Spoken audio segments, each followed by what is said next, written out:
आज है 8 दिसंबर। देखते हैं आज का न्यूज़पेपर। सबसे पहले यहाँ पर आपको हम बता दें, लोकसभा में वंदे मातरम पर चर्चा, आज तीखी तकरार के आसार हैं। तो प्रधानमंत्री मोदी करेंगे 10 घंटे की चर्चा का आरंभ।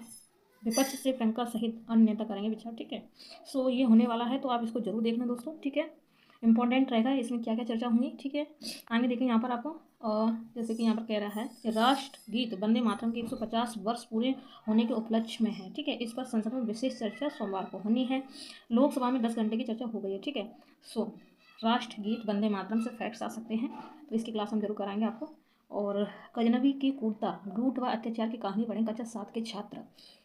11वीं शताब्दी में महमूद गजनबी ने भारत पर 17 बार हमले किए और हर बार भारी मात्रा में खजाना लेकर गया, लूट ले गया था वो। कक्षा 7 की एनसीईआरटी की नई सामाजिक विज्ञान किताब में। वैसे ये इतिहास की किताब में भी मैंने इनके बारे में पढ़ा था, महमूद गजनबी के बारे में आप लोगों ने भी पढ़ा होगा।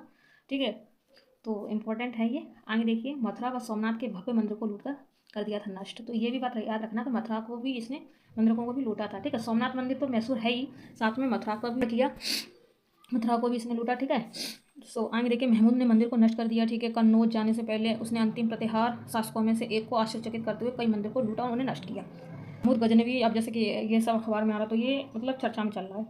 ठीक है, तो आप ऐसे जैसे आपको ये भी एसएससी का एग्जाम देने वाले हैं, ठीक है, आप स्टेट पीसीएस का देने वाले, जो चीज़ अखबार में चर्चा में रहती है ना, वही चीज़ आप ज़्यादा वो करें। ठीक है, पढ़ें समझें, इसी वजह से अखबार का महत्व होता है दोस्तों।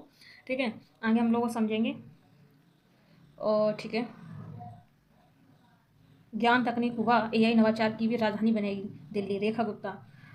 देखिए, दिल्ली में तकनीक व नवाचार को नई दिशा देने के उद्देश्य से मुख्यमंत्री रेखा गुप्ता ने शनिवार को कनॉट प्लेस स्थित सेंट्रल पार्क में दिल्ली एआई ग्रांट कार्यक्रम का शुभारंभ किया। ठीक है, तो दिल्ली एआई ग्रांट कार्यक्रम का शुभारंभ किसने किया?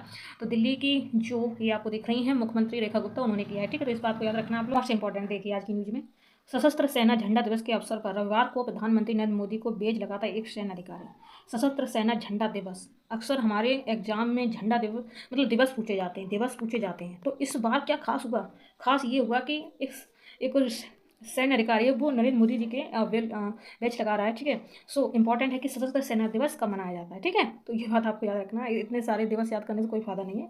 तो सशस्त्र सेना दिवस अपनी नोटबुक में जरूर नोट कर लेना। ठीक है, सो आगे देखिए, प्रधानमंत्री नरेंद्र मोदी ने रविवार को सशस्त्र सेना झंडा दिवस के अवसर पर सशस्त्र बलों का आभार जताया। ठीक है, तो रविवार, तो आज मेरा कौन सा दिन है? मंडे। ठीक है, तो ये बना था आपका आज है मंडे, तो 7 दिसंबर को सशस्त्र सेना दिवस मनाया गया। ठीक है, तो इस बात को याद रखना, बाकी और कुछ याद नहीं करना आपको। आगे देखते हैं हम थोड़ा सा। ठीक है, मानव संस्कृति की सबसे लोकतांत्रिक अभिव्यक्ति है अमूर्त विरासत। जयशंकर जी ने कहा है कि लाल किला में शुरू हुआ है यूनेस्को ICH सत्र। ठीक है, भारत पहली बार कर रहा है मेजबानी। मोस्ट इंपॉर्टेंट दोस्तों। ठीक है, लाल किला में शुरू हुआ है। ठीक है, यूनेस्को ICH सत्र। ठीक है, तो और इसकी जो मेजबानी है किस कर रहा है? ठीक है, सो ये देखिए, PM सूर्य घर योजना में 23.9 लाख रूफ टॉप सोलर लगाए गए हैं।